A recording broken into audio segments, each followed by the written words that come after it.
We begin with a breakthrough in the war between the U.S. and Iran. Both sides say a peace deal has been struck to end fighting on all fronts.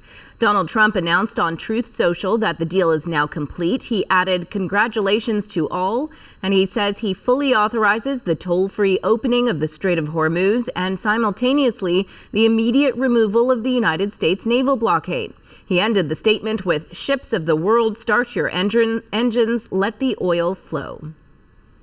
Pakistan's prime minister, who has been acting as a mediator, is also saying a deal between both sides has been reached, although he says it won't be signed today, but on Friday after more mediated talks. He says both sides have agreed to stop fighting on all fronts, including in Lebanon, where Israel and Hezbollah were trading fire just hours ago. Iran has long said it would not agree to a deal with the U.S. unless it included a ceasefire also holding in Lebanon. So far, there's no word from Israel on whether it's agreed to halt its fighting. Go now to CBC's Crystal Gumansing in Jerusalem. Crystal, I know it's quite early in the morning there. Is there any reaction from Israel on this news?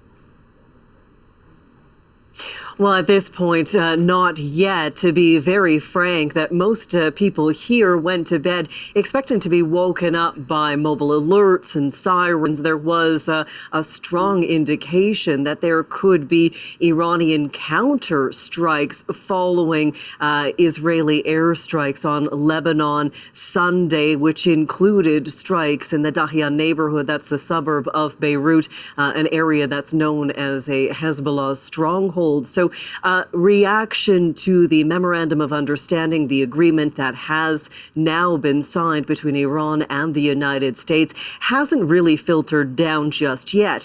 I would be surprised if people here in Israel are overly optimistic or overly happy, considering we have heard from the Pakistani Prime Minister in an ex-post that as a part of this agreement, that all military operations are to cease. That would include Israel's operations in Lebanon. Now, on Sunday, we did hear from far-right minister and national security minister Itamar Ben-Gvir. This was before the announcement of the deal being signed, but it gives you a bit of insight into how some of the ministers in Israeli Prime Minister Benjamin Netanyahu's coalition government are thinking, and potentially what we could hear more of. And there was an ex-post from Itamar Ben-Gvir earlier Sunday that said, "Prime Minister, be strong and courageous. Do not fear and do not be dismayed." Now, was that in general speaking to the strong words from U.S. President Donald Trump? Was that an early indication to what could be coming with this deal?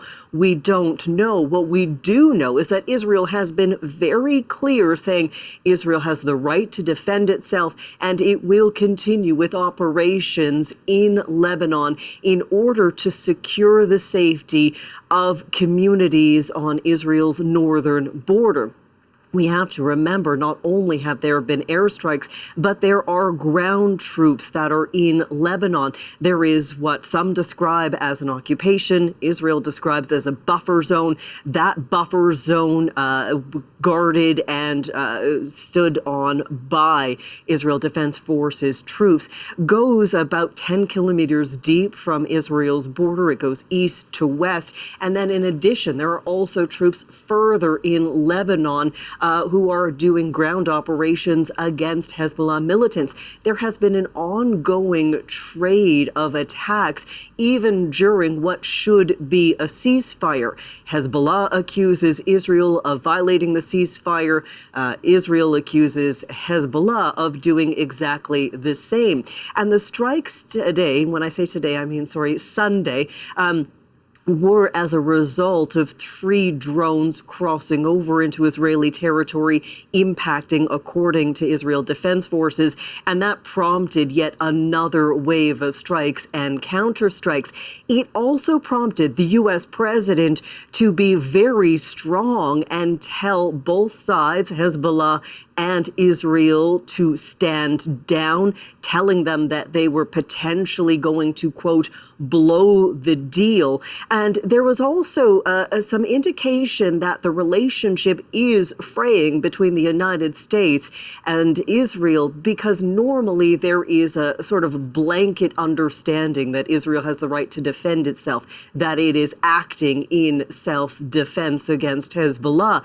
But on this occasion, when it comes to those drone impacts early Sunday, U.S. President Donald Trump had said that they were very small. He described them as meaningless because there was no injury, no deaths reported, and saying those counterstrikes shouldn't have happened. So there is a frayed relationship currently. There is a lot of stress, a lot of fractures. Will that be further enhanced given this memorandum of understanding that has been signed? We just don't know. But it is highly unlikely the Israeli government or Israelis will be happy being told to cease operations, but also this suggestion that billions of dollars will be freed up in frozen Iranian assets for the regime, that they will also be provided with reconstruction funds, again in the area of billions of dollars. So a lot of details that are still unknown, very, very early hours, especially here in Jerusalem. But it is unlikely there will be widespread good reaction to this deal. Although overall, Israelis have been saying that they don't want any wars, they want everything to calm down. But more than that, they want to ensure their security, especially those communities in the north.